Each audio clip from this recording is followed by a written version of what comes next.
Airport Authority meeting to order. My first order of business determination is a quorum. My second order of business is to welcome Don McGuire. Thank you, everybody. So, Don's been on our advisory board and has been a participant for the last couple of years, and we're glad to have him now as a board member. So welcome, and we look forward to working with you. Want to serve. Fairhope Airport number 3 is approval of the minutes from May 21st in your package. Do I have a move that we approve the minutes as presented? So moved. Do I have a second? Second. All those in favor of approving the minutes as presented, signify by saying aye. Aye. Any opposed? The ayes have it, the minutes pass. We do a monthly kind of a summary of operations. We do a runway status report, basically that our friends at Continental basically walk the runways or ride the runways once a week. And I wrote it with them last week, and I didn't see any debris. I guess we'll talk about that in the report. NOTAMs, there was a NOTAM issued, I guess in the middle of June, the 1st of June for the power washing. And we finished the power washing. I think it looks okay. I don't think we have more than one more power washing that we could do without significantly taking away the market. So power washing's done, completed. We issued a NOTAM for 3 days. It worked. It was relatively uneventful, if you will. The third thing is I think there's one runway out, one one-way light out, and 7 taxiway lights out. Now gave me a survey as of Sunday, and there were 6 directional signs that were in some state of repair. So that'll be a priority. We'll get in. That's not something Kyle can fix. We actually have to do something with that. So we will get those we'll put that as a priority, get those directional signs repaired or whatever. We usually have to buy circuit boards for those. So that's kind of a summary of where we are as far as the lighting. No real lights were out or no packet lights were out. Any questions? Don, you're out there a lot. Anything you noticed? No, nothing that hasn't been noted here, no. Okay. Number 5 is, this is a carryover item from the May board meeting. Y'all asked me to look into, do some research, if you will, on where we are on some of our insurance issues. Having said that, I basically said, well, I don't feel comfortable doing that. I invited Robbie Robertson's our insurance agent of record. I'm going to let him talk a little bit about our property and casualty insurance and what we're doing to insure the airport's assets. Robbie? Good afternoon, everyone. Thank you for letting me Well, come sit up here. Yes. That way you can be on television. Can't hit you for that. I can throw something at me. Joe asked me to look into 2 major buildings at the airport, the large hangar to the south and the north hangar. And we had the insurance company come in and do an extensive evaluation of all the buildings last November. And they help us set a replacement cost valuation of the buildings, what they estimate. We increased the building coverages at renewal to 90% of the replacement cost value or better, because our insurance policy has a 90% co-insurance clause, which means if you will insure to 90% or more of the replacement cost value, you won't be penalized with the loss. If you go under your 90%, then you will be penalized proportionally. And Joe asked me to look into what it would cost to bring those 2 buildings up to either 95% of the replacement cost or 100%, which we did. And currently the south hangar is insured for $1,700,000. No, excuse me. The replacement cost estimate said the building is worth $1,728,770. We currently have it insured for $1,555,893. What percentage is that? That's 90%. Yes, sir. To go to 95% would bring the building to $1,642,332 and would be an approximate additional cost of $350 from now to the remainder of the year. But we do basically $700 a year. Basically, additional, yes, sir. Okay. If we took the building to 100%, of the replacement cost value would be $1,728,770. Okay. And that would be approximately a $700 increase or $1,400 annually. Okay. The north hangar, This is the smaller of the two hangars. The north hangars where Continental is the larger hangar. Okay. and we currently have that, well, the replacement cost estimate was $3,674,357. Give me that number again. $3,674,357. That's the south wing. But that's the north hangar, North. the larger, it's the largest. Okay, We currently have it insured for $3,306,921.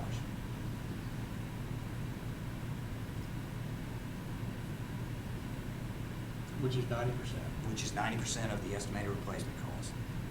To bring it to 95% would be $3,490,639, or an approximate annual cost of $1,500.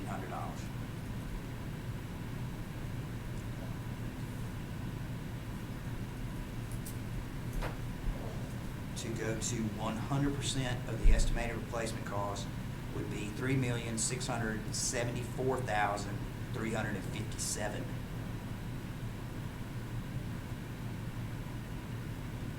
With an approximate annual increase of $2,600.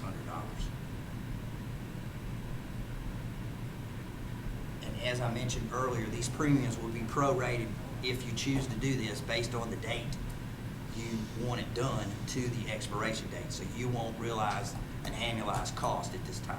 You will only pay for it from the time you add them to the end of the policy period. So about $4,000 a year to go to 100% on both on an annual basis? On an annual basis.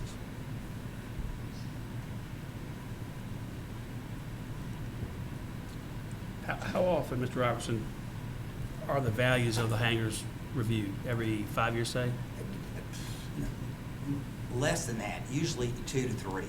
They'll come down, and if we have some major improvements or something's materially changed, we'll get them down to look and give us a hand helping out. The reports, which I sent to Joe, they're fairly well done. I mean, they're pretty detailed in what they do, but here again, they're only estimates based on their cost estimators. But if we go by their guideline, then hopefully we'll be in compliance. Right. If something were to Replace the happen. buildings.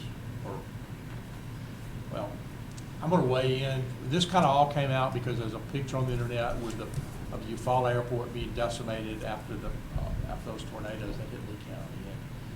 And, so we kind of we said, well, we don't want that to happen.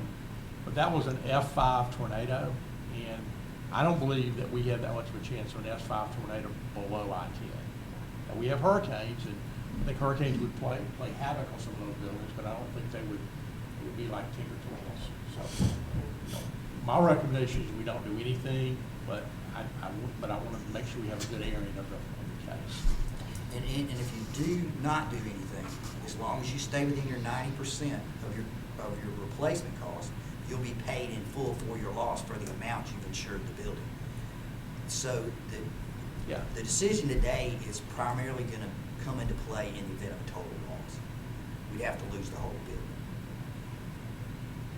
so I'm not really informed of insurance, but let's say in one of the hangars, we have a $500,000 repair bill. Would that be $500,000 insurance recovery? Minus the deductible. Well, it depends on if it's a fire, it would have the $5,000 deductible. If it was a windstorm, it would have the 5%. Okay. And the 100%, does it have the deductibles also? Yes, the deductible's at the front end. If you choose to co-insure, for example, going with a 90%, that's at the back end. Okay. So you'd have to have a total loss for the 100%. I see. Okay. And just to give you all an idea of the numbers, we didn't run on this, if you were going to fully insure the north and the south at 100%, you're looking at $4,000 a year for an additional $542,000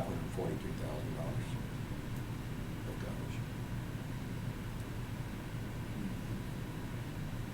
having said that, I also think that the odds of having a F5 tornado in Lebanon are extremely slim. I don't even know if they've ever measured an F5 in Baldwin County, but we've had hurricanes. So we really think you worry about the hurricane if you were gonna consider that.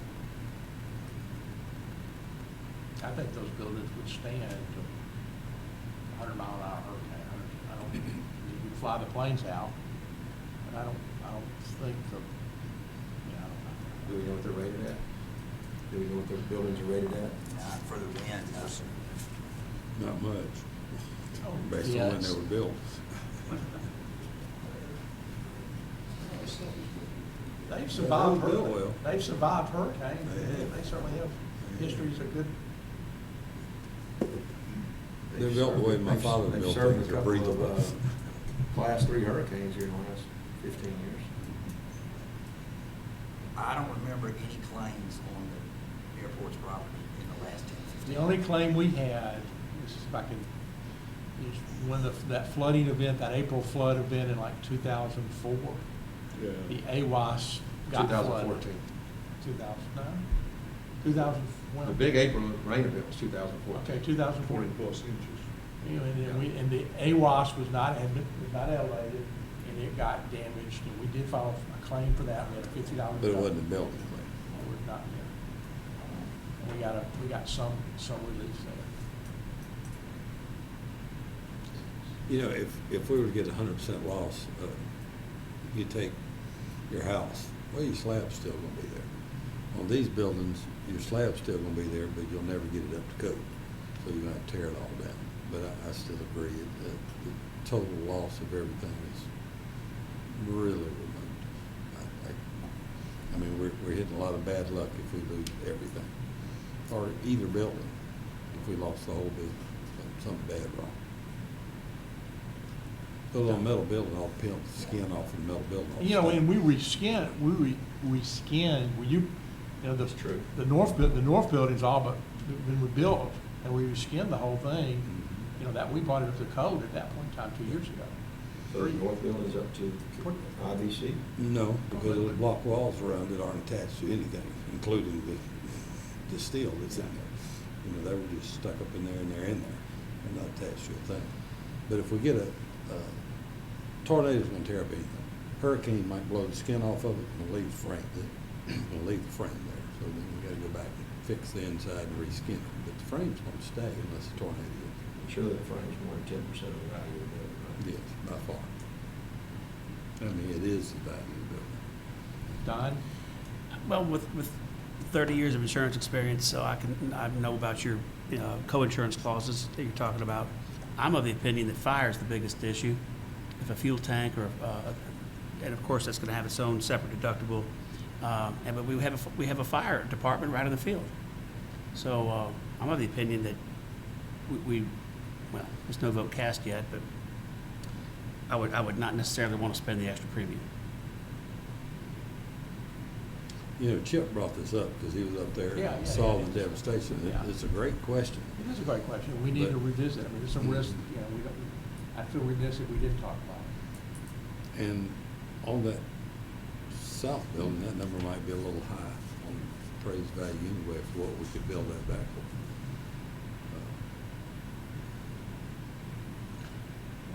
It's actually 3 buildings. It's one here, and one that started in the middle years ago, but it's 3 buildings. David, do you have any thoughts? I mean, y'all run the, y'all lease the building. I don't know, the higher cost maybe because the additions we did 4 years ago. Yeah, that's- We put it $80,000 into the land. You spent way more than that. I agree. You spent way more than It's that. been $1,275,000 and change. Yeah, we appreciate that. It's a nice bill. All right, what's the board's pleasure? Y'all want to vote on this, table it, or just, you know, just kind of a discussion point? What I was hearing was thanks for the information. At least we know if we want in the future, maybe act on it. That's just my observation. That's kind of how I felt. I wanted to thank the board. We all have all the same information now, and I appreciate Robbie's, you know, being a great, helping us with these things and helping with our risks. Thank y'all for letting me come, and I'm here anytime you want. If we get a named storm in the Gulf, what's our deductible? The name storm would be 5%. 5%. Do we have any recorded info that when Katrina or the last hurricane that came through, any summation of damage at the airport? We didn't file a claim, I mean. Were you? I was on the board, I guess I was on the board when Katrina came through. I remember it being a non-event. I mean, I don't remember, now Chuck did a lot of these things and just didn't tell people, but I mean, our insurance record is clean, so we didn't. I don't remember a claim either. Yeah. The only claim I remember was the AWAS, when it was. I don't remember that. And I would have thought Ivan had stronger winds here than Katrina, and it was more, you know, the eye wall came almost right over downtown Fairhope. I think I spent the night with you there. That's the thing. I was trying to make it sound worse now. You did a good job. I remember that. All right. But before you go, what about flood damage? If ever, I don't think it's gonna happen because Lakefront Airport, as a comparison, had a lot of flood damage at Katrina. Obviously, it's right on the lake. But I mean, what about water damage? We don't have flood insurance currently. I'm not sure what the flood zone is. We Right. can look into that and make a recommendation based on what the zone is. Well, I would recommend we look at flood insurance, especially because we're not in the zone, and it's cheap, you know, it's less than $200 for. I wouldn't mind seeing that, Mr. Robertson. Okay. Because Can you that, get flood insurance, Robbie, for that flood damage? you can buy. Yeah. Federal flood insurance? Yeah, and it's relatively Good. nothing. It's almost. They want as many people in that pool as they can get, because when they pay claims out of it, they want to use your money to pay it, because that's kind of the principle. I had a friend in Ocean Springs who refinanced his house and paid flood insurance $900-something. They mailed him his check back and said, you don't live in a floodplain. And then after it went 6 feet in his house, they gave him a free $100,000 grant. You know. But they wouldn't write it for him, but I think the laws changed. They wouldn't write it for him because he didn't live in a floodplain. Well, we'll be glad to look into it. Yeah, I would look at, I would be more, because as our watershed grows, and gets more populated, and it gets more dense, the flooding issues we're gonna have at the airport, because that culvert under 32 basically limits the flow, and they'll, yeah, that's, I mean, I think flooding's more of an issue than wind and fire. Do you want to look at it on just these main two Well, buildings? just all or of it, all of it goes right there. And and we're not gonna do that, we'll do that in our next renewal cycle, okay? We didn't discuss the hangars. Are they insured? at They're 100%? insured up to the max. They're 100% now. They were, they were like 472, and they were all Oh, right. sure, Yes, sir, they were right when they needed to be. Some of the T acres. Okay, so we'll just consider this a discussion point, and we appreciate Robbie coming and visiting with us, and we'll talk in the next couple of months about flood insurance for that. Okay? Thank you very much. Thank Thanks, you. Rob. Thanks, Rob. There's another bullet point in there, review of Continental Aerospace Technologies environmental liability insurance. That's kind of been on there for a while. David, I really do think that's in the FBO requirements to have environmental liability insurance. I know y'all self-insure, but I mean, we're kind of redoing some stuff with the FBO and not doing it. But I mean, I think we need to address that. Y'all, I mean, we need to get with your general counsel and just tell us, why y'all don't have environmental insurance. They should be able to get us a liability insurance certificate through their self-insured program. Yeah, and I think we just need to, and I just need to push harder. You Gosh, want me to contact Steve Ginger? I think that's the way to go. I mean, I think everybody's telling us why they can't do it, but I think we need to do that. All right. Okay. All right, number 6, this is an approval item. I'd like to, in your package is a quote from Genco, who does our maintenance on our standby generator at the airport, $4,500 to repair the generator. Kind of the essence of it is the generator will go on in its test, but it can't run more than 10 minutes because it doesn't, the radiator has a basketball size hole in it. So it's been that way for 4 or 5 years. It just goes through the testing procedure. If it actually ever had to go on, it would blow up. I mean, it actually had to go on so my recommendation, and we budgeted this, whatever, 4,500, whatever it is, that we go ahead and get that radiator repaired and replaced. Where's that number listed? I don't know. I didn't see it when I was I looking at it didn't see it earlier. either. Wonder what a new one costs. A lot. Really? 50,000, yeah. Ooh. Anybody happen to know the KW kilowatts on that generator? It's not in there, Vince. I didn't send you, I got that in a separate email. I knew we had talked about that about a month or so ago. And I don't know what the KW is on this bunch. We did discuss that a month or so ago. And I may have just put the wrong, well, this is the right. Oh, here it is. I got it, 100. Yeah. It's right there in the front, then.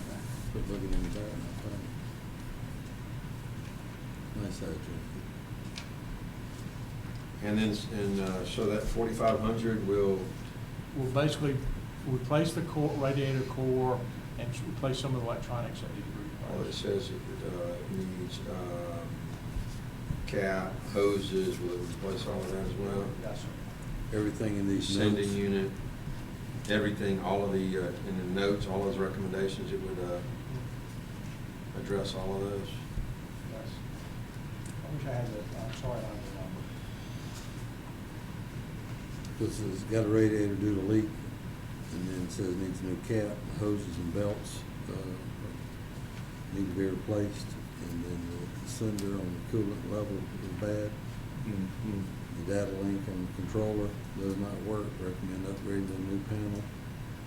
And it goes on and on. All those things. You're need to talking be about fixing done. all those But, I things. mean, just what I saw is a hole in the radiator core just outside my face. But for the $4,500, We'll we're do all that. addressing all of And don't hold me to this, it might be 4,550, so it's $4,500 and some change. I make the motion that we authorize chairman to spend up to $5,000 for the needed repairs to the standby generator recommended by Genco. I'll second. We have a motion and a second. All those in favor of spending up to $5,000, giving me authority to spend up to $5,000 to replace, to repair the generator, signify by saying aye. Aye. Any opposed? The ayes have it. We'll vote. Update on power washing and restriping. Chip actually, I didn't do that. Oh, okay. Sorry. We have, we've been, over the last couple of months, we've been talking about updating the east side and the west side and get some new tenants. So I have a recommendation of approval of a new tenant for ground lease for the west side. That's Alan Goldberg, what's the name of the company? Tentronics. Alan's been at least a 20-year base customer of the airport. He's proposing to build east of the public safety hangar, a hangar that's going to be 60 to 70 feet in size. We've talked about where the door's going to be, whatever, but anyway, I think it's a good opportunity to develop a spot that hasn't been developed over the last 15 years. Alan, you want to speak? You want to say something? Yeah, just, it primarily would just be for personal use. It would be large enough to handle two. I've got a Cessna 210 that would handle two of those. Like most pilots, you think, well, if I get something else up, I'm going to have a little bit bigger for a larger wingspan and height. So it would accommodate two if I got something later that was a little bit bigger. Just to make the building attractive, that would be an event if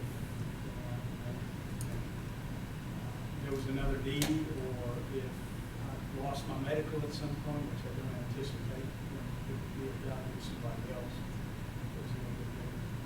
Yes, we had lunch the other day and talked a little bit about, his idea was to have the doors, have a primary door open to the south, to the north, a hydraulic, and a secondary door open to the south. To the south. So therefore he wouldn't, if he did have two planes in there, he wouldn't have to move planes around. Do any of y'all have, do you? Good to me. I thought that was a pretty novel. the Public Works hangar is a sliding door on the north side? Yes. So as long as we're not getting out to the apron at the door, it doesn't matter, but it's a good idea. Shuffling things, in their ears. If you only got one in there, you can taxi in, taxi out. That's right, taxi out. There might be enough room at the door from the public safety hangar.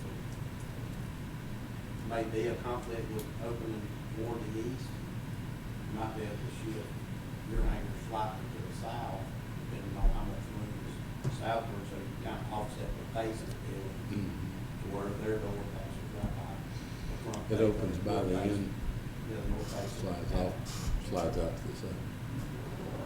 And we did publish solicitations. We did publish, yes. For proposals on the west side. Mhm. So this is something that's been advertised, and to my knowledge, Mr. Goldberg's proposal was the only one that we received, is that? Only one that would actually went to fruition, yes. So, on the agenda, it says recommendation of approval. We have something more to look at? I mean, the terms? No, I've emailed Mr. Goldberg a sample lease, which is the lease that we've used on the west side before. So we're in negotiations Oh, we're not at ready this to point. approve I don't think We- so. I think we would like to recommend that we negotiate with Mr. Goldberg to get a lease. Right. Okay. Based Okay. on the fact he's on officially. Correct. I see. Yeah. I follow you. Well, yeah, I'll make that motion. okay. All those in favor of going forward? Need a second. I'll second it. So your recommendation is to authorize chairman to negotiate the ground lease and bring back for final approval? Continue on the leasing and get with Josh and work out the terms of the lease and bring it back. All right, we have a motion and a second. All those in favor of going forward with or negotiating at least, signify by saying aye. Aye. Any opposed? The ayes have it. Thank you. Joe, you skipped 7. I did skip 7. I skipped 7 twice. Actually, you were starting on Cindy stopped. I was, I see. Update of power washing and restriping. We did talk about that earlier. It is completed. And we had no events in, over 3 days in June. Did you have any issues with it? I did look at it the other day, and I think I told Vince earlier, we might get one more power washing out of it. We're gonna lose the market in the one way. Hank's gonna give us some money for resurfacing. Well, that's what I keep telling everybody, so we won't have to worry about that. Okay? Next year. Okay, now we're back in schedule. Don, you want to talk a little bit about the west side? Sure. Joe and I have been in conversations quite a bit over the last couple of weeks about what could be done with that west side property in between Highway 98 and the airport. And of course, Highway 32 on the northern side of that border. It's a lot of acreage. Would love to see it monetized. And we're going to be talking to, give the name, David Milstead next week, we think. And I've also been in contact with another developer, and we're going to see what we can accomplish there. That's my report. We can get Alan to move his business from Huntsville down here, he wouldn't have to have his plant. Jumpstart our industrial He park. hits me with that all the time. We're in the technology center here, it's just like Huntsville. I do think the obvious with all the good things happening across the field, across the bay rather, with Airbus and Mayor Stimson wanting to make that the primary airport for Mobile, I think we're in a prime position to do something great. Jack, we hooked our horse to Lou Lawson the whole time. I'm not moving away from that, but we're just gonna look for some other. I don't think we have to be married to anybody, that's fine. I think that he's still, as part of his job is to seek out opportunities, and certainly doesn't preclude us from looking at other opportunities. And probably Lee would probably even welcome that, because, he could, whatever plan you come up with, he can try to attract businesses with that. I think he could use it as a tool as well. I agree. So That's great. Don has shown some enthusiasm. I mean, I think that if we have something concrete, we're a couple of things. First of all, we're not gonna have somebody come in and just cherry pick the tenderloin and say, well, this is the flattest, most developable piece of property. It needs to be a plan that you can market, and it's hard to market. We have some flat of that. but, you know, do we stick to that plat or do we come up with another plat? It was something that we, as airport authority members or economic development, industrial development board, any of those, Lee Lawson could say, you know, here's the plan, which lot do you want? We've got that. You saw that. We have that plan. Right. I mean, that was just a plan that we did 8 years ago. I mean, there's nothing magical about that. No, but Lee's got many masters, and he represents a lot of towns and a lot of projects, and I think it might be time to get a true commercial realtor in there, developer, to find the highest and best use of that land. Well, this is not this is a discussion point, but I wanted everybody kind of to know where we are. Don has some special skills in this area, so we wanted to kind of pursue that and see if we can move this forward a little bit. Okay. All right, number 10 is, and this is, I apologize how it looks on the agenda. In the past, we've talked about, you know, maybe in the future events at the airport. The first one, the Air Race Classic, we had 5 years ago. The second one we had 5 years ago, which is basically the women's fly-in. We had that. We were the terminus of that. Basically, we had about 300 women who flew. Basically, I think they left from Richmond, Virginia, and flew off 2,500 miles and ended up in Fairhope and had a big party, and we were here for 3 or 4 days. And I did an economic analysis of that, and it was pretty significant impact. It's a big deal. It's a big deal. So Pam has graciously volunteered. She was involved in that committee. She's volunteered to kind of get us back on the list. No guarantees, but they enjoyed themselves when they were here. I think we can get back on the list maybe for 2023. That's fine. That's it. September 29th, we've got a scheduled flight for 90 miles. The women's group to 90 miles. Oh, yeah. Boker runs about 30 aircraft. Okay. So they're working on the brochure right now. When it comes out, I'll put it in on the. Okay. Well, this is I think this is an auxiliary of that too. I mean, I think, yeah. So I mean, I think. Yeah, it is. Yeah. It's a division. I think they're stationed. Jack Edwards. Yeah. So anyway, that's the first thing. The second one thing is, and more significantly, in 2007, 2008, 2009, we had a festival flight, which was basically a fly-in. It had a military overtones. You know, in the last year, we probably had 15,000 folks there. It was a celebration of aviation. You know, aviation community opportunities. We had economic development folks. It was a big deal. Had a big budget, about $80,000. We did all the heavy lifting to do it. I would like to. I mean, what I'd like to do is get a sense of whether the board would like to try to do something like this again. I'd like to partner with the chamber if they're interested in doing that. For chamber, Gail Williams, and see if there's any interest in doing it. We have a little bit of advantage this year because we have Zach McNeil and those his flying group. We could get those jets pretty cheap, or they would come in basically just for fuel, and that would be pretty cool airplanes to come in. But we'd have to get an air boss. I mean, it's a pretty big deal. It's a pretty big deal. I would envision this time we didn't charge. It was all free last year. I would suggest that we should charge $5 a car for parking. That we could cover some of our expenses and kind of maybe cover our expenses and basically give us a source of cash flow. So, What about getting a sponsor too? oh, and we'll try. I mean, last year, years before, and I'll send you all my notes. Austin was a sponsor. The Baldwin County Commission was a sponsor. The City of Fairhope. When was the last time? 2009. We did it for 3 years. Colton. Is that before Chuck took over? Is that when Colton was still the. Started with Colton? It started with Colton, and Chuck kind of took over. Where do we stand on the military supporting these and sequestration?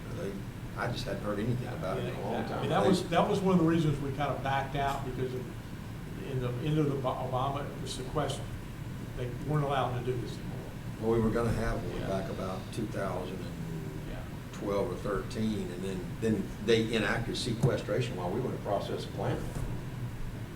We get Trump to come down and do another. That's right, He it's did in time, Washington. now's the time. We get his plane to come.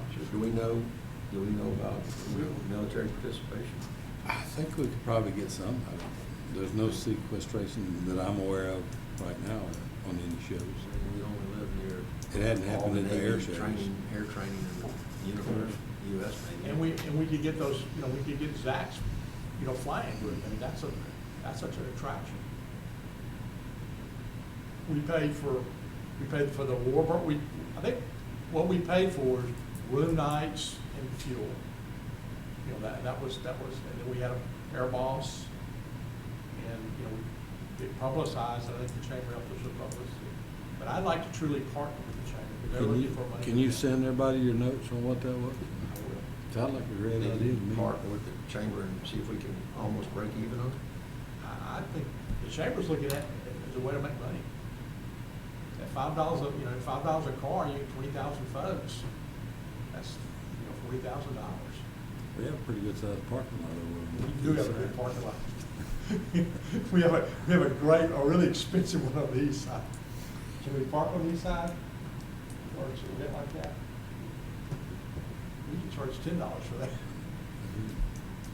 So anyway, I throw this out, just what I'd like to do is with your permission, kind of push this a little forward, kind of get a sense of what it's going to take, make sure everybody has the same information that I have, Let's see what's out there. see what's out there.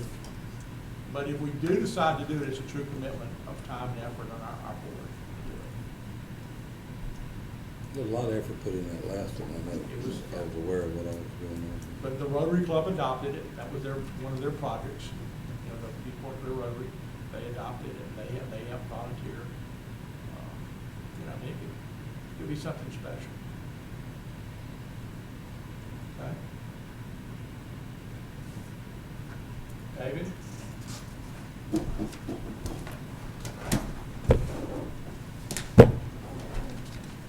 So introduction of Matt Owen. We have a new director at Continental Services in Fairhope. He was actually tied up with a customer at the time of this meeting. He said he wasn't going to make it. He's replaced Val Passarelli as the head management out there. He's scheduled to be at our meeting on the 31st. Weather stripping may be done as of now. We had 7 left this morning on the T-hangers. That should be pretty much tied up. I don't know how many they got done today, at least 3. So you'll have all All of them. all 24 hangers done. Skylights in South Hangar, Thursday they're coming by for a quote. Right now we have a known 4 leaking. 2 left in Southern Avionics and 2 in aircraft And maintenance. I think what we wanted to do was, I think it's $4,000 that we approved. We will replace all the ones in the Southern Avionics. Southern Avionics, and I didn't know there were any leaking in the. There's 2 in aircraft maintenance. I would like to get those 2 on this next. Okay. We've got 2, there's 4 left on that one wall in Southern Avionics. 2 of those have a leak that we know of. The 2 in the front of aircraft maintenance are leaking pretty bad. So they've got some hail damage or something where they've actually, they drip pretty good. Now, Are we there's talking about skylights. replacing the skylight or replacing it with sheet? Replacing Covering the the sheet. sheet, so Cover- doing the cover R the panel. roof Last sheet. time we We're had gonna it get out done, of the skylight business. it We're was. gonna leave the skylight there and go right over Yeah, with the whole yeah, thing. they go over it. Good. So it's, well, actually, the last quote was to remove and dispose of the skylights. You can. Just cover them over. I don't know why we would have to do that. How much was the last quote You gotta for? move to get under the sheet. Maybe, David, what was the last quote for? it was $2,800 for 8 of them. And how many are you talking about now, 6? 4 right now, and maybe 6. Okay. So we've How got many those are 2 done. left? 4, several. So there's 4 on one side. There's 8, 9, 10, 11, 12 in Southern Avionics. And I think there's 8 in aircraft maintenance. Why don't you get a quote for the ones that are leaking and then the balance? Yeah. See what it is. The more you do, the cheaper the price ought Yeah, to be, probably see is. where Yeah, we're gonna be. because I think the minimum, the reason why we did 8 last time, because it was like a price break. But you're gonna get at least 8. I mean, Mr. Rogers is Mr. Rogers. I mean, it's A.W. Rogers. It's When he- A.W. Rogers, He's yes. hard to get, I mean, when He's it hard rains, to it get a hold pours of, with too. him. He's hard to get a hold of him. He's been working, he's had a full-time gig with the library for a couple of years. Yeah. Okay. Okay, additional landscaping, right now, we're pressure washing that side of the building. We've got the boom lift on site till the beginning of August. We're doing some high-end work. We haven't actually done any purchasing or any designing.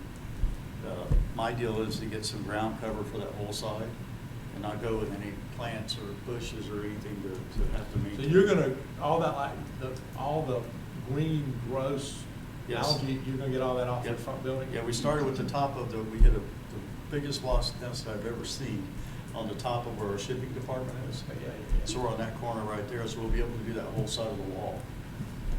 Who's doing it? New Yeah, line? but the ground, the planting or shrubbery or doing the landscaping, I would want to go with some kind of ground What about cover. putting a small fence that would just hide that area? A large fence in that area. Well, I mean, I don't think don't do anything. Let's study, before you actually put something there, let's study that a little bit more. Coming out of the west side? Yeah, I'm talking Yeah. about the west side. Yeah, the aisle drive-by. I mean, I just think, we could put maybe something that would just cover, all those pipes and. Yeah, there's a lot of old pipes that aren't being used. The air conditioners are there. It's a It's rock an garden eyesore. underneath all the grass. It's an we keep eyesore. mowing. It's an Yeah. eyesore. It is a nice, So why don't we do the power washing? And we'll get somebody to maybe make a recommendation about something we could do to spruce it up a little bit more. Maybe put a fence or, I hate to just, plants, we're not gonna maintain them. They'll just look worse 5 years from now. Well, they get overgrown and look like across the street. You don't put anything that's got any real roots in it, because the fiber optics runs right down there Yeah, I between know, the there's pavement a and the post building. right there with the fiber optics one. Can you get your pothole filled too? Is that my pothole? I That's thought your that was your pothole. pothole. That's your parking lot. Yeah, but it's right there on the road. It's the world's biggest pothole. I mean, I thought last meeting that was your pothole. No, that is your pothole. It's in your lease space.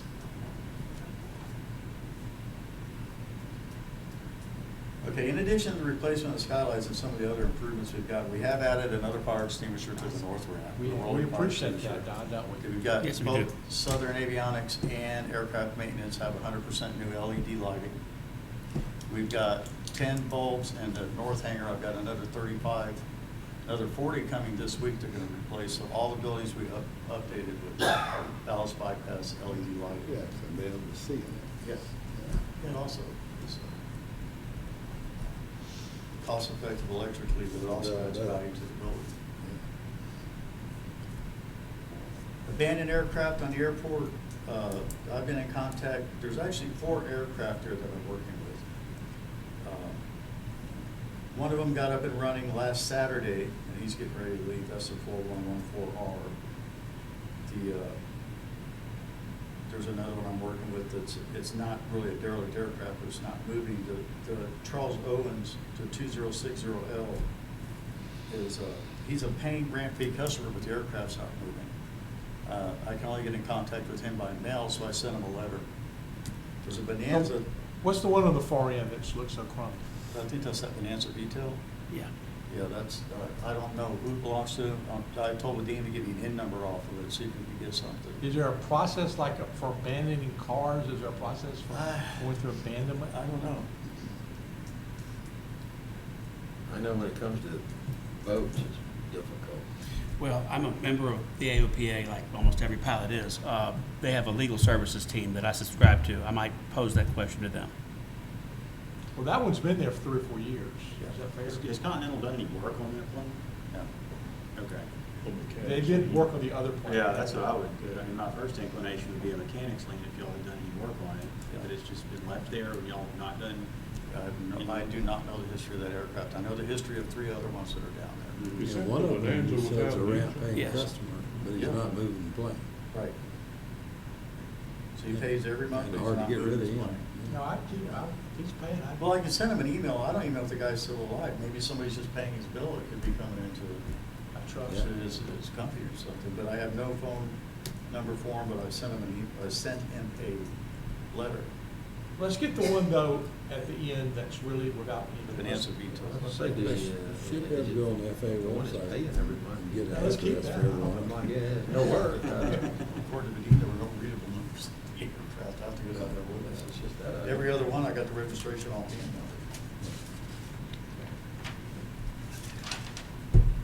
Changes in vehicle parking lot at the airport, I've still got actually 4 employees that are parking at that one end. We've been doing pretty good on parking. It's kind of a concession. One of them is due to age, one of them's due to some other reasons. But when I came here to the airport, there were 9 spaces open when I came to the meeting, so we're conscious of not taking all the spots. So right now, there are 4 spots reserved. for They're not reserved, there's just 4 employees parking there. Right now, none of the spots are reserved. They don't have like a, for, Continental No. employees on They there. don't say employee only signs are. And you notice I had that parking area re-landscaped. Do what? On the bottom where where they used to park, Yeah, I had that yeah, re-landscaped. but they came up the dirt and everything. I didn't do it, I was about to do it, He's getting him to the side of the north end. but he probably would if we asked. Okay, anything else, Dave? Yeah, we've got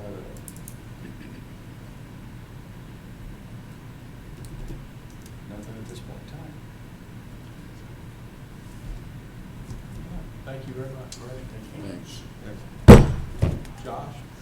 Okay, a couple of things, the update on the IRS audit of Airport Improvement Bond Series 2007. At the last meeting in May, we had received a letter from the IRS, and that letter indicated that there was a request for documents attached to it, but there was not. And so we responded by way of a letter that advised the IRS that particular bond had been refunded in 2010 and again in 2017, but that there was no document request enclosed in the letter. I think it was maybe the day or 2 days after the meeting that document request showed up. So there it was. In essence, it requested the bond transcript from 2007 together with a series of additional inquiries. I would say 8 or 9, Joe, different inquiries about the bond. And What the so proceeds were used for. They were basically looking. whether the proceeds were invested at any point in time, They were that looking sort of thing. whether we taken the money from the proceeds and done an arbitrage to get Mhm. invested in. So we worked, long story short, we worked closely with our bond counsel, Thomas Longino in Birmingham, and he walked us through each question, helped us prepare responses, and on June 25th, we sent a certified letter to the IRS with those responses, complete copy of the bond transcript, and so we've provided them with everything we have regarding the 2007 series bond, and I got the green card, so they received it 2 days later, and have not had any further response from the IRS at this time. So where we stand is we've provided them with all the information they requested, and we are on standby until we get any further notice from them regarding if they want any other information. Any clue as to what triggered that? Purely speculation is that it was just random. It was That's just, the best that's the explanation. best, collectively, as we've talked about it, the best that we could come up with is we think that it was just a random selection, partly because it dates back to '07. You know, they didn't request anything more recent. We than refinanced 07. that bond twice. It's been refinanced twice, but '07 was what they wanted. So, and then in part, a lot of the inquiries were very general in nature. So So Josh rallied the troops. He got Thomas Longino, if y'all remember, he was our bond counsel. Josh rallied the good. We put our best foot. We had a very good response, I thought. I think so. And Thomas did a really good job walking us through each of these inquiries. I would assume, based on the fact that it's been refinanced twice, it's been double checked and triple checked numerous times, that everything's exactly where it's supposed to be. They just want to know for some reason. I mean, I'm not a bond attorney, but, you know, when we went through this in 2017, they examined 2010 and 2007 because they had to trace the money back to the original line. The only thing that could have come in question was $8.5 million in play. $7.5 million went to buy the land, $500,000 went to refinance the T-hangers, $400,000 went to, $200,000 worth of closing costs, that's enough. And $400,000 went into a construction account to build the aprons that went to the T-hangers. And that wasn't dispersed immediately, so I guess there was a possible, but that one, Regions Bank was a trustee for that money. They only, they took the money in and, they are supposed to give us that they didn't take it out and invest it in the stock market or something. The airport authority didn't have any. Didn't have We it. did not, no, No. we did not. It was in And Regions then we control. built the aprons with the money, and that's what we just couldn't build it the same day that my position. So, So, anyway. but that's where we stand, so, y'all I have thought you were any gonna tell me questions? they wrote us back and said that we just thank you very much for your, It'll never happen. They wrote us back with 4 questions. Yeah. No, I have not received any kind of response yet. thank you for your great responses. Part B, update on negotiation of tenants for ground lease on the east side. Kel Jones provided us with some of his requests for suggestions on the ground lease, our standard ground lease. I have reviewed those, Joe's reviewed those. None of his requests give me any cause for concern. They were really very minor. A couple of things he crossed out, just go back to the fact that this ground lease was originally drafted for the west side. We just have some things to take out of there that don't apply to the east side. So, The only thing it's he really asked good. for that Josh and I, I'm not tied to him, he asked for a right of first refusal to re-up for the lease after 30 years. Our language doesn't allow for that. It doesn't. So. The standard renewal language says at the expiration of 30 years, the authority would re-let it out for bids. Just I think offer to the general everybody needs to public. be extremely clear that when we take ownership of that building, you're not gonna get a favor. I don't care if you moved your family here, I don't care if you moved your employees here, highway patrol, I don't care. It's gonna go out for bid. Because I think we gave them a sweetheart deal. I just, I didn't care about the sad stories. They knew when it was ending. I think the way that would happen is, hey, when you've got 10 years left and you're willing to stick your name on the line for another 20 years and you want to extend your lease, that's the time to do it. If it expires, it's going to get bid out. Well, and the other part we have to be very careful about is the FAA prohibition on exclusive use. We can't, they've already got 30 years. So if you give them any kind of an option to renew or extend, all of a sudden it's starting to look like they're going to have exclusive control over that property. And that's something that the FAA cautions us against in our leases. But the good news in Kel's review was there was nothing in there that wasn't stoppable. Correct. I mean, But if we start negotiating Yeah. with anybody, not Kel, anybody in the last 3 to 5 years, we're making a mistake. But if you're 10, 15 years out and somebody says, hey, I'm going to step up this commitment, then we would be foolish not to consider it. Because we'll have a guaranteed tenant built in there. But the price has got to be right on that extension also. So anyway, I feel pretty good about, so we need to have those ready for approval next board meeting. Yes, and I mean, I feel confident with executive aviation that we will. And we will, I guess we anticipate having some comments from the other Duncan Gillis prospective tenant, Mr. will Gillis, have by these- Friday. Well, Friday will provide his comments. How many are there? There's 2. How many? Two leases? Two on the east side right now that we're actively negotiating. Is that a Part 135 operator? That's Executive Kel. aviation is. Okay. Now, I called Jacob before the meeting, he had not called me back. And they're 30-year leases?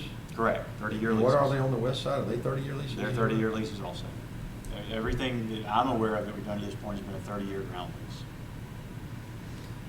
I think Continental's an exception to what we were just talking about because 25. theirs was. They're 25. Theirs was renewed for 25, There was- but there they was had renewed. 5 left on their lease, if I'm not mistaken. I don't think so, I think it actually matured. I don't know.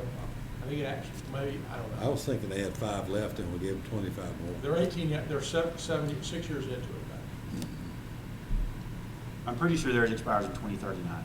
I'm pretty sure about that. Yeah, I think we, at that time, I wasn't here, but I think that's when they picked up the T hangers and they had 5 years left, but they were willing to go forward, so we did what we were just talking Right. about. We probably don't need to do in the future without looking at it in more detail. Times have changed, it's a different group looking at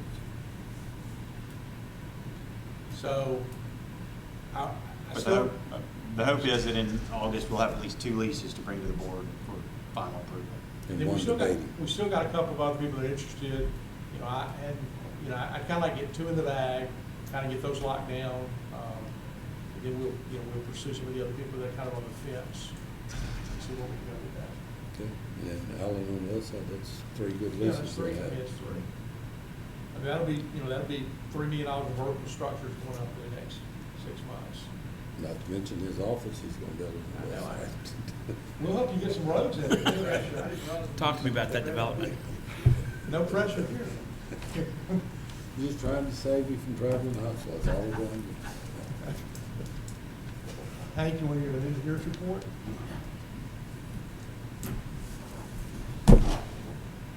All righty. I know Joe had wrote down to start off with the 2019 AIP update. I'm in 18.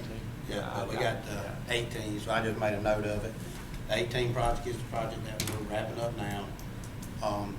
2 things have popped up in the construction. One is one of the box signs that is on the new Alpha 5 connector, or Charlie 5 connector, excuse me.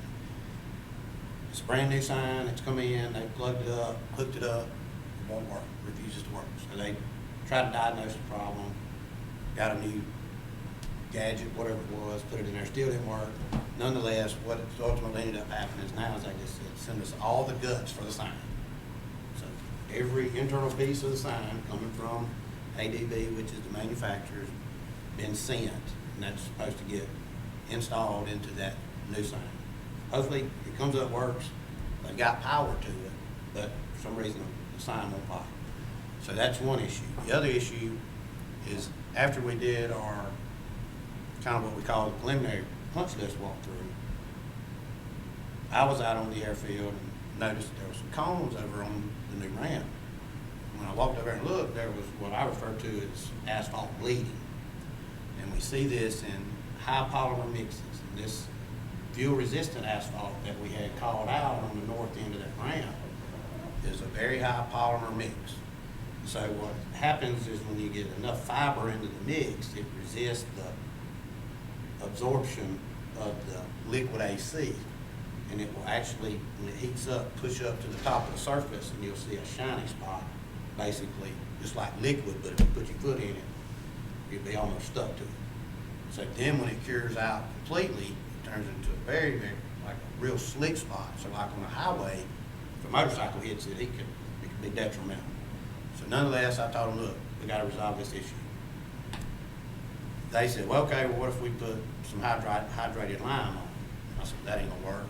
They said, Joe, we talked to the liquid AC guy, the guy that supplies the liquid for the fuel-resistant mix, and that was his recommendation. I said, well, you can try, I'll let you try anything. You know, I know it's an expensive mix. You can try anything once, and we'll see what happens. They tried it, actually it didn't work. So now they've come to me with a request, is can they replace that small section of asphalt with regular asphalt? I said, look, in my opinion, that's the same thing as if I'd asked you to come out there and build me a concrete driveway and I left you working on it when I left the house that morning. And then when I came home that afternoon, you had me an asphalt driveway. So I said, the only way I can get approval on this is to approach the board about it. And remember when the design was initially done, was that the fuel farm was supposed to be on the north end of that ramp. The fuel farm is now moved.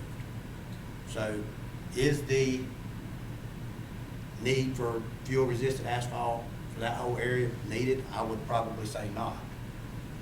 That being said, We if paid the $25,000 board, for it, though. well, No, if we were to do this, what it would be a deduction of that amount of asphalt that went down for that particular mix, because it's two different mixes. In other words, you have the regular mix that you have to pay out for, then you got the fuel resistant mix that you have to pay out for. So let's say that I told them to mill out 100 feet, 12 feet wide, and put back regular asphalt, and I'm gonna deduct that tonnage, that amount of asphalt or the fuel resistant off of their estimate, and then pay them the tonnage of the regular, which was about $100 a ton difference. And the reason they're asking that, just so everybody's thinking, well, Hank, why didn't you just tell them, no, we ain't doing that? The reason being is this material, this liquid AC, comes from one place, and it's in South Carolina. So when they get it, they actually have to come down here with a tanker truck, 18-wheeler tanker truck, loaded with liquid asphalt. And then they have to come to their asphalt, and bring it to the, like in this case, Mobile Asphalt's asphalt plant. Then they have to take their tanker truck loose, plug in this other liquid machine, and they have to completely purge their plant. So I understand where they're coming from. Now, if the board, Is that Cunningham Delaney or is it Mobile Asphalt? it's Cunningham Delaney's sub, it's Mobile Asphalt, it's their sub, they're the ones that It's kind of him Blaine's responsibility. Yeah. Mobile Asphalt did it for me. yeah. so.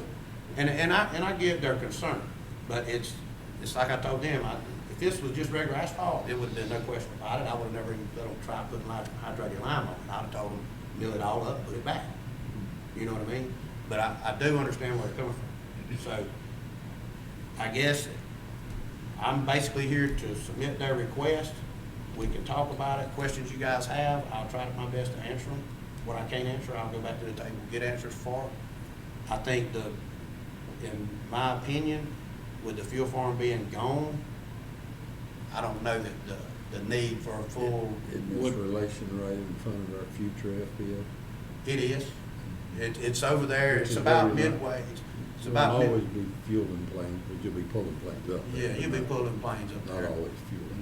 No. I mean, and I think it would be, what would ultimately end up happening is, I think you'd see more planes parked there in the early stages, Mhm. especially now, than you would anything else.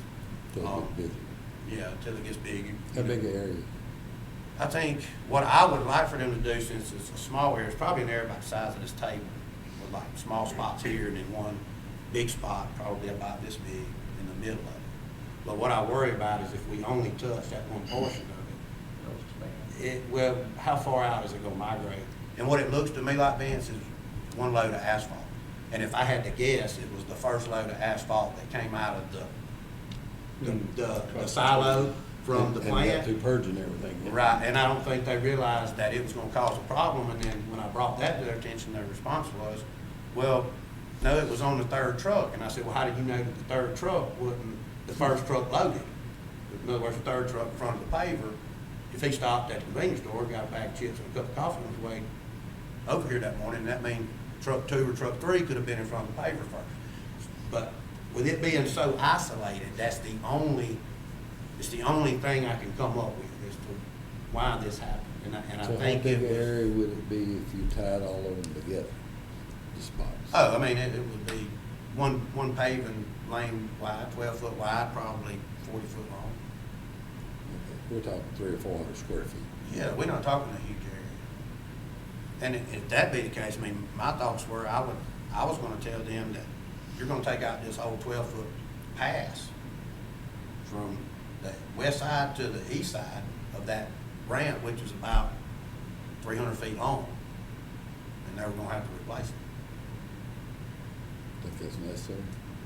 I think if you're To gonna make it do look it, the you same? need to, because number one, it's not your mistake, it's not my mistake, it's not anybody else's mistake, other than the paving. If you go in there and you just put it in a little place 30 feet wide, now you got 2 joints there.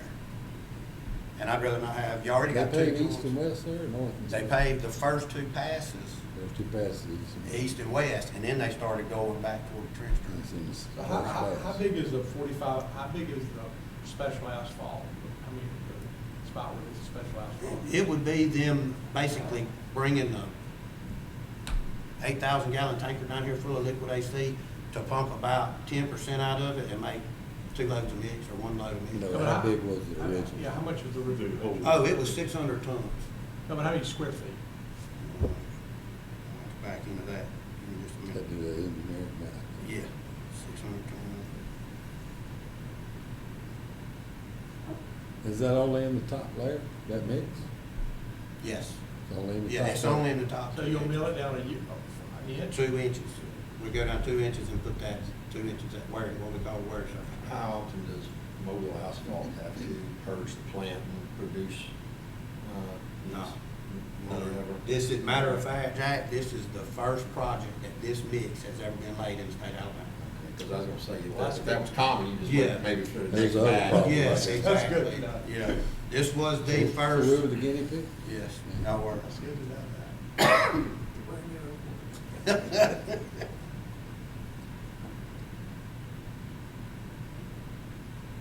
It's 5,454 square yards. That's how big that area Then is. divide that by 3. I'm gonna multiply that times 9, if you want square footage, right? 49,000, so roughly an acre. Of an acre. So And we got a 300-foot bad spot. you got basically, Four. no, you got a bad spot the size of this table, but for me to fix it, I wanna fix a 300-foot long, 12-foot wide. So we bought an acre of this special asphalt, and you've replaced 4,800 feet of Yeah, roughly. So you're recommending that we take that first row out, 12 foot, 300 feet all the way across, Mhm. replace it with regular asphalt, which would be the 12 foot that you're not really gonna park a plane because the wingspan hitting the building anyway, and we've got our good stuff. Well, behind that. it's actually, it'd be, if you had a 12, if this was your 12, I can't write so, it's actually right there. It's in the second pool. It's in the second, okay. But if we decided to, there's no reason why I couldn't just get to the side of it, mill out all the way across and replace it. So you think it needs to go all the way across? Yes. I mean, there's no need in adding 2 joints, Does 8 foot cover it? yeah. And And 12. it needs to be at least 8, just because, and if you do 8, the paver will fit inside it. That's the minimum width of the paver. The only other problem with that is if we do 8 and decide to say, come to this joint and go 8 feet that way, then now you end up with another joint right beside that joint that you left. So you Yeah, might as well that's- go ahead and go 12. Go 12. So your recommendation is we cut that out, go 12, and we get the price difference back Mhm. of that 3,600 square feet? Yes. In comparison We to would what they're deduct pricing. that tonnage out and then put back the P401, what we call the regular FAA units. Take the difference between the regular and that and credit that back.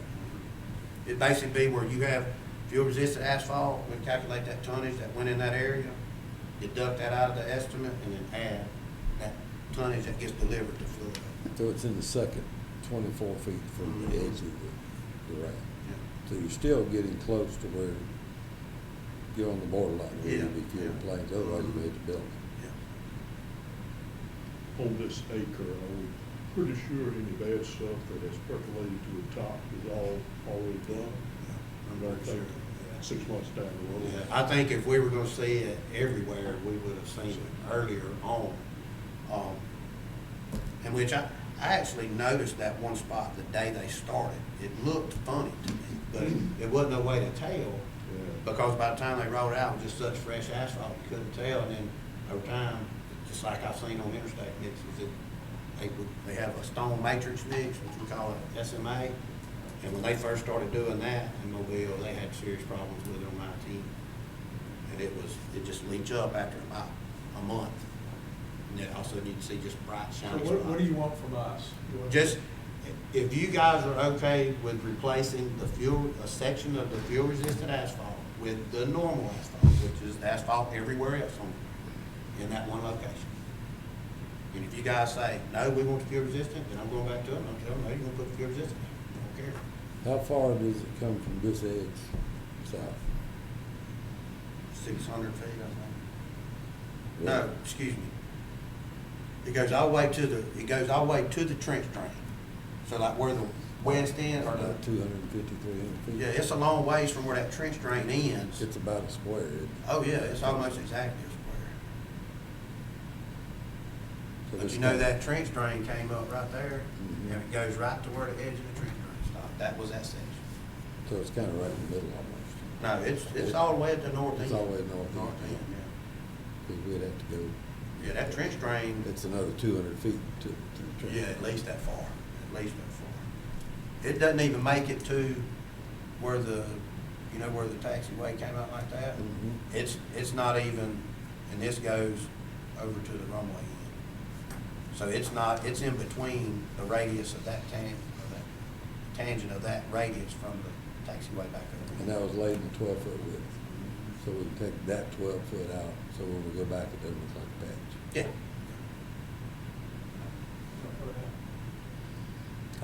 I'd say we make the recommendation, let them do it and get our credit back, and move on. I mean, so The they are. contractor, hate to punish contractors, but this would be silly for something that's not life or death right here if we're Yeah. getting a refund.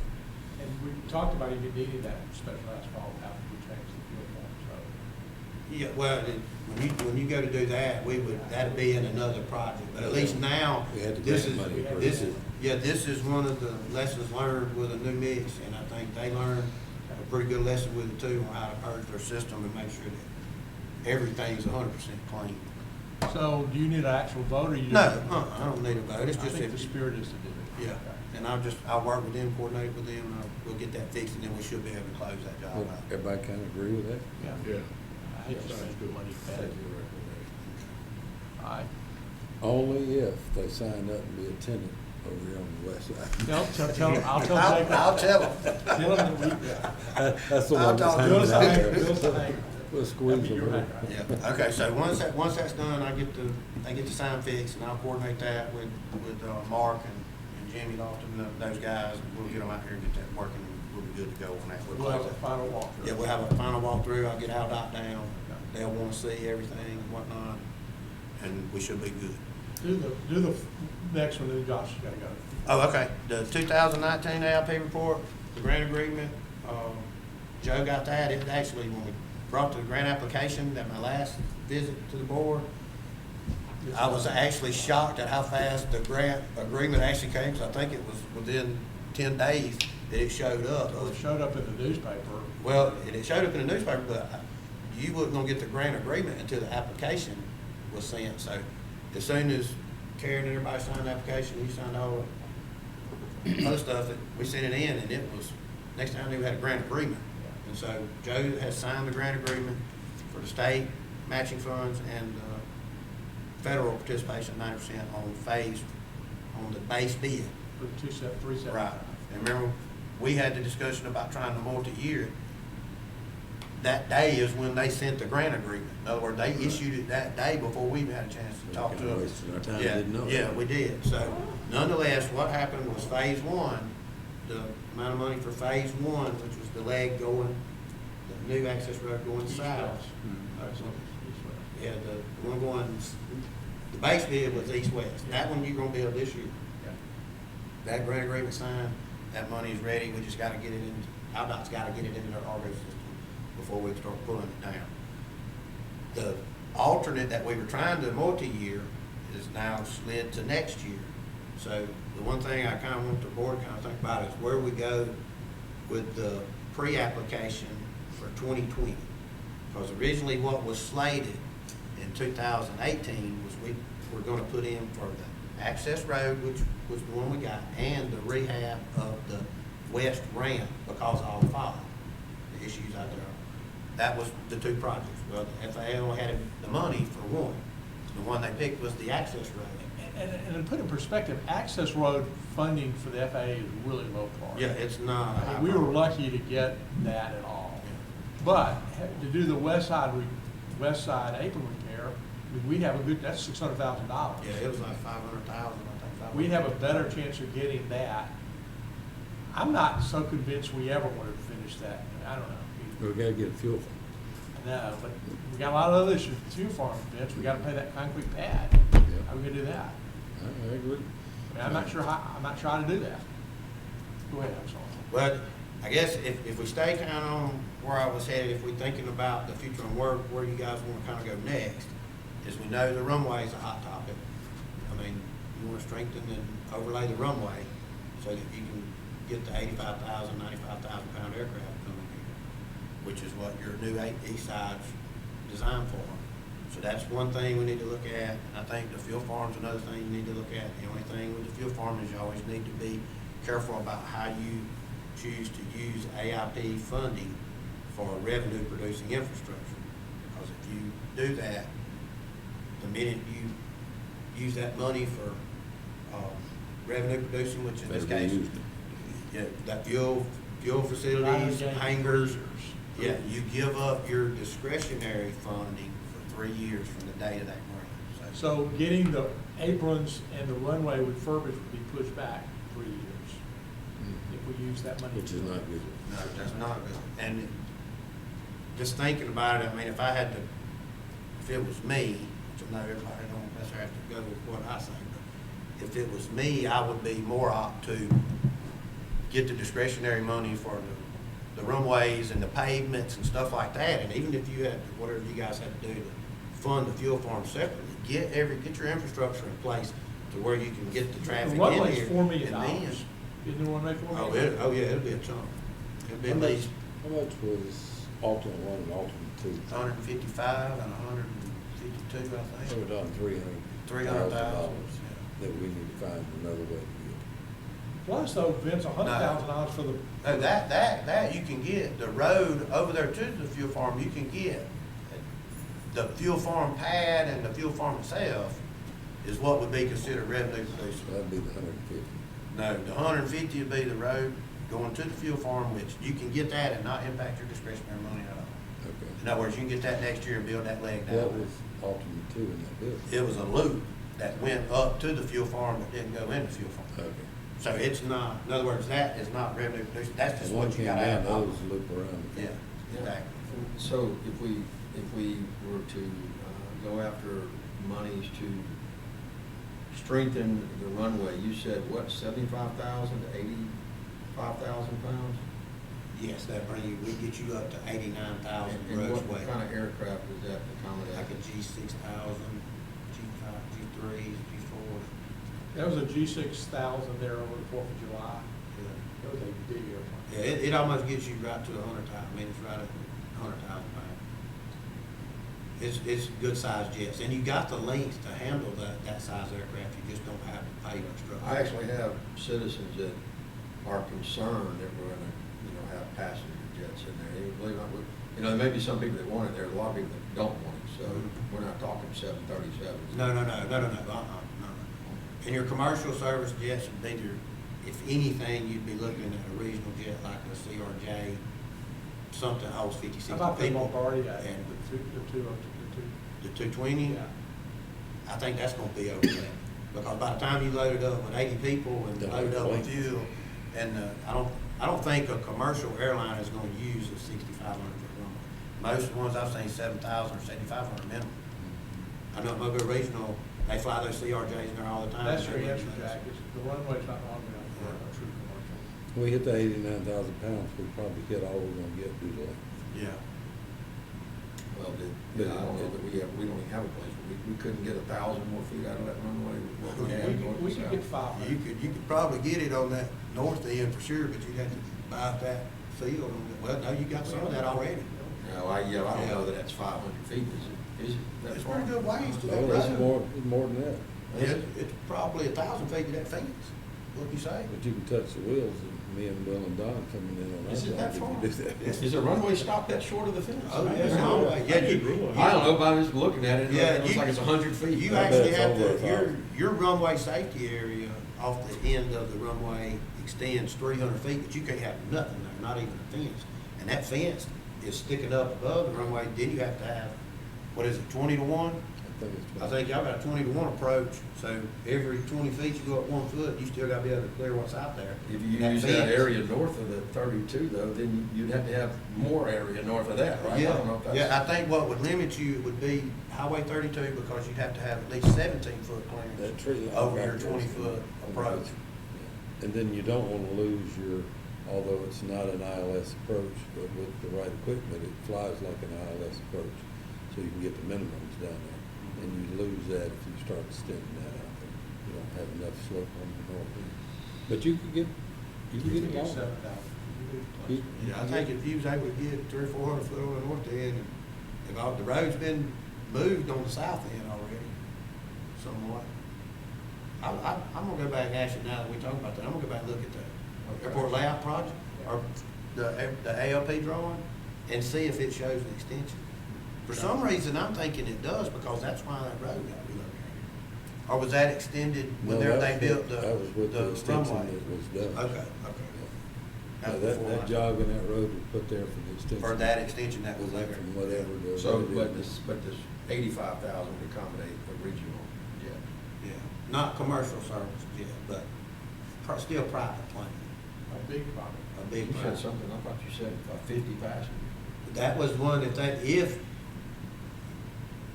the smallest commercial plane you would see would be like a CRJ 700 or 900, which I still think is gonna be over 100,000 pounds if it's loaded. That's why I say they wouldn't ever bring it in. But those are a couple of things, and maybe at the next board meeting, I'll go ahead and bring the last, or I can email you, Joe, and everybody, if y'all want me to, the latest capital improvement plan that we had as of. But don't we approve it, don't we revisit it in September every year? Yeah, we reevaluate and have to send in a new capital improvement plan in November with the pre-application for what you want to do in 2020. So I'd like for us to kind of get a head start on it, and everybody kind of be talking about what we think we need to do, so that I can start pushing David a little bit earlier, you know what I mean, and saying, hey, man, what did you not have to give up this year that you can help me get this year? You know, because he saw the airport, he was here just last He week. came out, we had a good visit, we took a tour, and he's a likable guy, a little bit eccentric. And he walked the runway, David, he walked the runway, you met him. Are we looking at everything? I mean, are we looking at all the options of what we may need? I mean, if we took on a $4 million runway improvement project, how many more planes, how many more takeoff and landings a year is that I going to be? think- Is that gonna mean I think that was 10, or is that something- going to mean 1,000? I think that's a good question that we could probably forecast with the help of Continental, just from the phone calls that these guys get all the time about Yeah, I'd bigger like to know, planes. is that wanting going to to come. get bigger planes, more fuel cells for you guys, improves your value, our fuel forward fees? I mean, what's our, Yeah. And what's our ROI there? Yeah. That I'm not 100%, I can't really answer that, Jack. What I can say is there's probably some methods for us to forecast it somewhat. And I think another thing that helps us forecast it is just the interest in the way people are wanting to build these, you know, hefty size hangars. Right. I mean, and I know right now, it's a madhouse for people wanting to build hangars and put planes everywhere. What's the weight they have? I'm not gonna look it up, because I quoted it wrong this time. What's the weight they have in that, you know? It just got re-strengthened, and I have not completed the PCN evaluation on that, but if I had to guess, it's probably 25,000 single. About 50, half above. Yeah, about half of y'all. So this puts us second behind Jack Edwards in the county. if we get What it. what can they accommodate?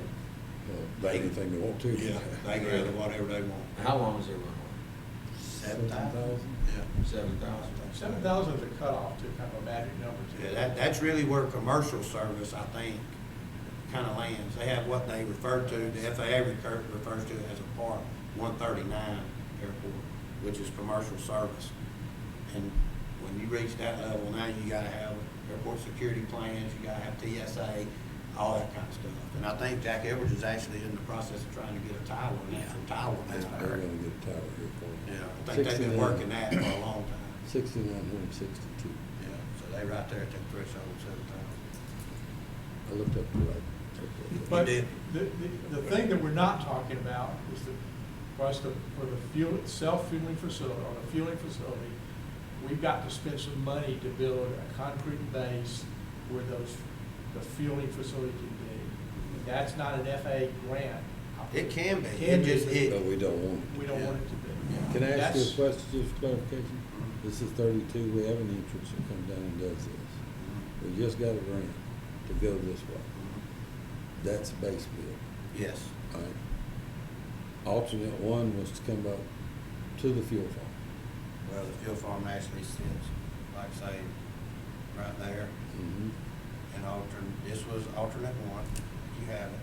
And alternate two was to do a roof like that. in front. Yes, at the back side. So this still has nothing to do with potential T-hangers here either.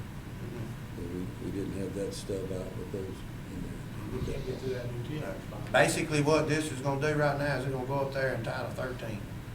But we've got to pay to tie it in also. I just slid that in. Okay. Good. I didn't say nothing if they didn't say nothing, you know, so we just went. Yeah, he told me they couldn't provide 2 accesses, and I said, well, I'm not asking for 2 accesses. I'm asking to They leave. did one, just wanna do I'm one. asking to extend. And so if I extend all the way up to the fence and then turn off 50 feet before I get there, is it, what if the airport decided they wanted to do the tie-in? They was like, yeah, that'd be fine. But I didn't submit that in plans, I just showed it all tied in. I've got a guy that's been after me for a while that used to work for Sonny Kelly for about 12 years. And he's a lobbyist. And he's supposedly gonna I just told him, bring me your proposal and I'll take it to the airport authority. And he wants a monthly fee, but has some documentation where he thinks he can get some grant money in addition straight out of Washington DC. Yeah, we probably talked about it. And we did that before. We, early on, we started 7, 8 years ago, starting down this path. We hired a lobbyist to kind of get to this point, to get the $10 million to build the east side out. So there's precedence for doing that. And I think we had I'm some not a big success. fan of that, but if there's money out there, we need. Well, I have heard in some of the conferences that I've been to, there's been discussions where they've shown slides on different grants for airports that were not FAA money, but it was like even USDA money. You know, all kinds of money. There was all kinds of grants that people were able to get because of having the right person in the right place that could help them get it. Well, his partner's a former senator who was on the transportation board and et cetera, and, you know, it is Sonny Callahan Airport, and he still has a lot of influence. So, something we need to pursue down the road, but it might be the solution for some of this. Yeah. Okay. So anyways, I guess the big thing, just to take back, let's sort of start thinking, and I'll get those CIPs emailed out to everybody, and everybody's kind of look at where we are, and just kind of let's get ahead of that if we can. And then the pursuing of the multi-year grant, I think that's off the table because they awarded the grant agreement the day we even talked about it. And then the $250,000 state grant that you guys were, Applied for. that we applied for with Dr. Egerton up at IDOT, and that went in, we put it in last year. And the way that works is Dr. Egerton will wait for all the FAA grants to come in. Once all of them get in, and FAA says, here's my big number for the state of Alabama, FAA's got to put this 90% dollar value in there, then IDOT looks at that number and says, okay, have I got enough 5% match money to match all the jobs? And if he does, he matches all the jobs. If he's got reserve left in the pot, then he'll use that to go towards these projects like terminal buildings, hangars, and whatnot. Last year, I will give you an example, Babynet and Foley both applied for these type of state grants, and they got both of them. Both of them got $250,000 apiece to help them on their hangar construction. So the way money's kind of been flying around this year, and with these grants actually getting approved so early, which was a shock to me, I think there may be a good opportunity that money is going to be available, but I can't say that it will or that it We won't. applied for that money for the General Aviation Terminal. If we got it, we're probably not quite there yet. I think by the end of August, you will know. I think we'll know by the end of August. Because all the other grants should be divvied up and everybody else's money should be So figured we've out. got $150,000 of our own money set aside, and then $250 for this. And then we need to come up with another $350,000 to build. Whatever the estimate was. But aside from that, I mean. Continental could help us with that.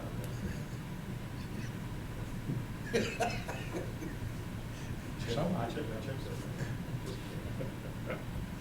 That's it. Other than that, I think that's about all I got, unless y'all got some questions, whatever. You have any? Well, let's move forward and kind of, since we've got a couple of new board members, let's move forward with the capital planning, maybe move it to August or whatever, and kind of make sure that we're all on the same page, that what we want to do for the next 3 or 4 years is we're all And if you guys want to, like I say, I'll send you the plan, and if everybody just wanna kinda look at it themselves, at their own opinion, take the plan, mark it up, move to me, hey, Hank, move the 2025 to 2020, and then we just take a synopsis of everybody's. Be good for I'll everybody. compile it for everybody. I think that's good. And we'll just kinda get it going. Good deal? Thank you, sir. Thank you. All right, appreciate you. If y'all need something, let me know. All right. Thanks, Hank. All right, Amy's not here, she's on vacation, but in your package is both the May and the June financials. She, as always, they're pretty well done. I'm gonna just talk about the Junes this week, instead of just skip the May, so. See See you, Dave. Thank you, Dave. So anyway, nothing really new to report. I mean, revenues were a little bit above budget, and expenses were a little bit below budget, pretty significantly. So you were gonna talk about June, did you say? Yeah, sure. All right. All right. So, and then she does projections based upon our capital expenses. So, I mean, I think the projections show that we'll be about 4% below budget on the expenses and about 5% above budget on revenues Come up for the whole year. for the whole year. That's, we're 9 months into it now. Looks good. Well, it's, our big nut is in, 1st of September, we got to write a $200,000 principal payment check. So our balances will go down pretty significantly. But, The key is to have it in there before we have to write the check. that's right, yes. Yeah, that We won't works. write the check until we get that done. She does a good job. She does. I mean, this is a Very nice good. report. And guys, she sent it to me last night at 12 o'clock. So she actually, That man while he's on vacation. yeah, she did it while she was on vacation. So we appreciate that. We were next door neighbors in the condo complex for a couple of years. Good. Yeah. But fuel is 10% projected below target? I'm sorry, what? It says year-to-date fuel sales revenue is 10% below target. That's right, that's right. That's interesting. But it was less in June than it was in May, less below.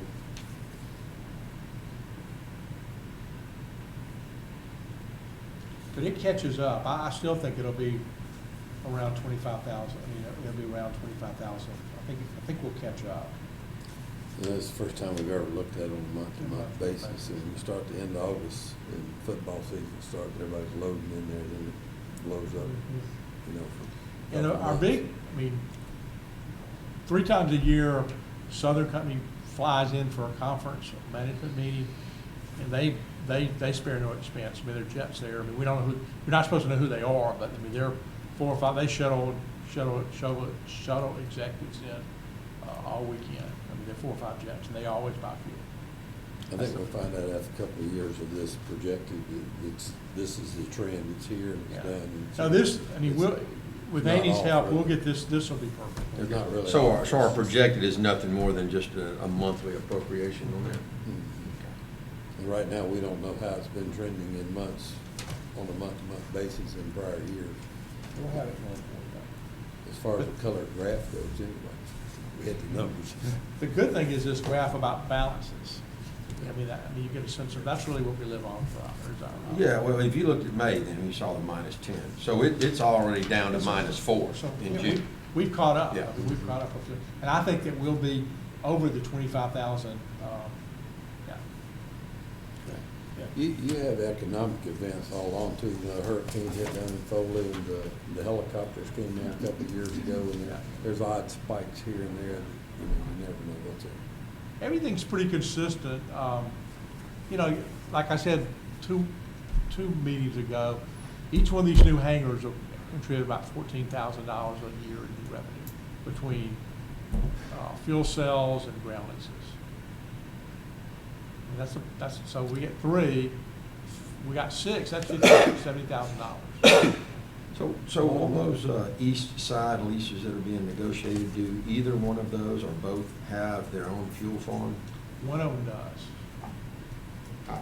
I'm looking, the marina is making a killing with fuel sales, our marina, the city's marina. And we're charging less than anybody around. We're the cheapest fuel around. But because we own it and we run it, you know, it's just, I don't know, I sometimes wish, I don't know if we're missing the We've mark on done the it. airport authority of maybe not, you know, selling our own fuel, running running the FBO. Amy and I sat the down fuel and- sales alone. Amy and I sat down 2 weekends ago and had over beers, and she did that projection. Yeah. She's got you a pro forma that'll show you how we ran it, if we ran it, how it would, we staffed it and ran it. Staff it, ran it, And it's- You have a lot more restrictions on airplane fuel than you do boat fuel. Right. And I understand that that's not as simple. It really is not. So There's thank you some for real reminding me of that too. complicated sides, Right. but yes, there's money in fuel, but there's some real aviation-related complications. Just And you a don't go in it, procedure. you go in it full bore, you'd have to staff it, it would be a true, it would be, You get water in your fuel in your boat, you might be in the middle of the bay with your anchor out in the 6-foot water. You get water and fuel in your plane, you might kill 10 people. You know, there's some big documentation. Not saying it's a bad idea, but Understand. there's some big documentation. You don't pump Jet A into 100 low lead either. And that's not a good sign. I've had diesel put in my gas boat before, and the guy pumped the tank out, filled it back Boy, with it's kinda gas. rough. He said, now here's the deal. He said, it's gonna run like crap and blow smoke everywhere, but as soon as you get out of that no-wake zone, he said, you put the hammer down till it quits smoking. He said, you'll have the best oil in Orange Beach. And that thing ran like a charm once it cleared up. But that doesn't work in airplanes real well. no. All right, anything else? I mean, any questions about the numbers? Okay. All right, then, anybody, I'd like to make a motion that we adjourn the meeting. So moved. Second.